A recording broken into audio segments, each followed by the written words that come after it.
నమస్తే అండి. ఎక్కడి నుంచి వస్తున్నారు? మేము అనకాపల్లి నుంచి వస్తున్నామండి. ఓకే. మాకు వైకుంఠ ద్వార దర్శనం చేసుకున్నారు కదా, ఎలా అనిపిస్తుంది?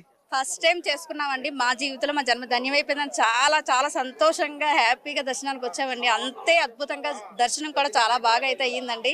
ఆ ఆనందాన్ని అంటే మేము వ్యక్తపరచలేకపోతున్నాం. అది నిన్న సాయంత్రం 6 గంటలకి దర్శనం అయ్యిందండి. చాలా అద్భుతంగా అంటే ఉత్తర ద్వార దర్శనం ఈ విధంగా అవుతుందా అని చెప్పేసి అని ఫస్ట్ టైం నాకు తెలిసిందండి. నిజంగా మేము ఇప్పటికొచ్చి ఎప్పుడు కూడా వైకుంఠ ద్వార దర్శనానికి అయితే రాలేదండి. ఈ విధంగా లక్కీ ట్రిప్ లో స్వామివారు మమ్మల్ని సెలెక్ట్ చేసి దర్శనానికి రప్పించారని అనిపించింది మనసుకి. టీటీడీ వారి ఏర్పాట్లు ఎలా ఉన్నాయమ్మా? చాలా చాలా బాగున్నాయండి. నిజంగా ఈ లక్కీ ట్రిప్ వాళ్ళ వల్ల మేము ఇక్కడికి వచ్చామండి. నిజంగా చెప్తున్నాను. ఈ ఫ్లవర్ షో డెకరేషన్ కానివ్వండి, ఈ లైటింగ్ కానివ్వండి, 2 కళ్ళు సరిపోలేదండి రాత్రి మాకు. నిజంగా చెప్తున్నామండి. అస్సలు అయితే రాత్రి వెళ్ళిపోదాం అనుకున్నాము.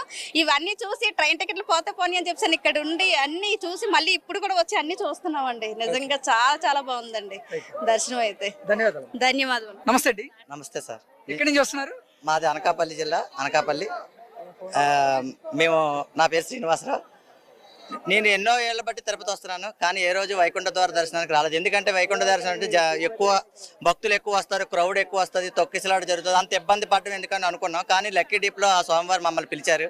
మీరు ఎన్ని సంవత్సరాలు బట్టి వస్తున్నారు, కానీ ఏ రోజు ఉత్తర ద్వార దర్శనానికి వైకుంఠ ద్వార దర్శనానికి రాలేదని అనిపించింది. చాలా అద్భుతంగా అనిపించింది అండి ఈ దర్శనం మాత్రం. జీవితంలో అంటే ఎన్నో జన్మల పుణ్యఫలం అయితేనే ఇలాంటి దర్శనం దొరుకుతుందని అనిపించింది. మాకైతే చాలా హ్యాపీగా ఫీల్ అయిపోయాం. తిరుమల తిరుపతి దేవస్థానం వారి ఏర్పాట్లు కానీ ప్రభుత్వ ఏర్పాట్లు ఎలా ఉన్నాయండి? మాకు 2 కళ్ళు చాలలేదండి. నిన్న రాత్రి మాకు దర్శనం అయిపోయిన తర్వాత మాకు రిటర్న్ జర్నీ టికెట్లు కూడా చేయించుకున్నాం. క్యాన్సిల్ కూడా చేసుకోలేదు. పోయినా పర్వాలేదు, మళ్ళీ ఈ లైటింగ్, ఈ ఫ్లవర్ డెకరేషన్, ఇక్కడ చూసిన ఏర్పాట్లు చూసి మళ్ళీ మనం ఇలాంటివి చూడలేము అని ఉండిపోయాం. ఈ రోజు ఉండిపోయి రేపు వెళ్దామని డిసైడ్ అయిపోయి ఉండిపోయాం. చాలా అద్భుతంగా ఉంది. తిరుమల తిరుపతి దేవస్థానం వారికి, బోర్డు వారికి, కమిటీ వారికి ప్రత్యేక ధన్యవాదాలు మాత్రం తెలియజేసుకుంటాం. రైట్ అండి. Thank you. అన్నయ్య ఎక్కడ